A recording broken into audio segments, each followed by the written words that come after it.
Bonjour, je suis Valérie Tsimba, je cultive un potager de balcon de 4 mètres carrés en milieu urbain.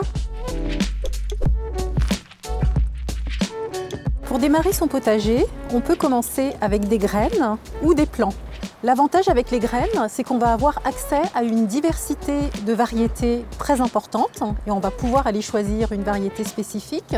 L'autre aspect, c'est que quand on sème, il faut tenir compte d'un calendrier de semis, de gérer les semis, les questions de température. Donc voilà, il y a tout un ensemble de paramètres à prendre en considération. Donc je vous recommande de partir sur des semences bio. Et l'avantage, c'est que sur le sachet, vous allez retrouver toutes les instructions de culture, notamment la période de semis, et puis la période de récolte. Et au dos, vous retrouvez les étapes de culture. L'autre alternative est de partir de plants en vrac, comme ceci. Donc là, ils sont conditionnés sous forme de motte. L'aspect positif, c'est qu'il n'y a pas d'emballage et donc pas de déchets. Et la mise en œuvre est vraiment très simple, très facile. La différence entre les graines et la motte, pour arriver à ce stade, il faut compter environ 2 mois. Alors que si vous prenez une motte, ça va vous permettre de faire des récoltes beaucoup plus tôt. Alors voici les plantes potagères et aromatiques que je vous recommande pour démarrer votre potager. Donc les épinards, la laitue, les tomates, le basilic, les fraisiers.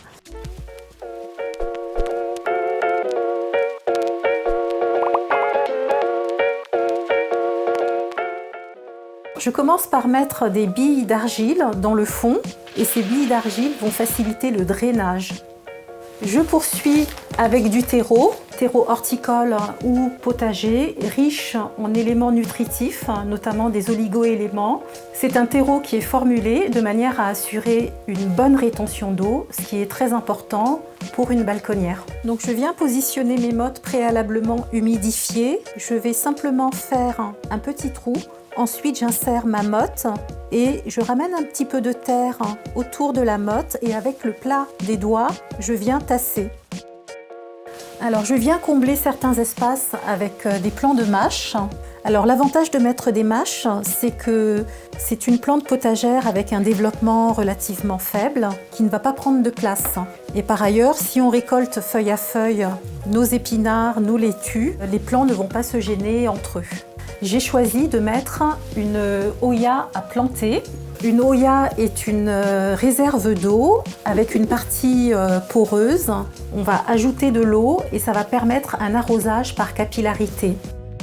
Alors le paillage permet de préserver l'humidité et donc de limiter l'évaporation. Moi j'ai choisi du paillis de chanvre, origine France, que je vais venir déposer donc à la surface de ma balconnière et tout autour des plants. La réalisation de cette balconnière est terminée et je vous dis à très bientôt pour d'autres conseils de jardinage en vidéo.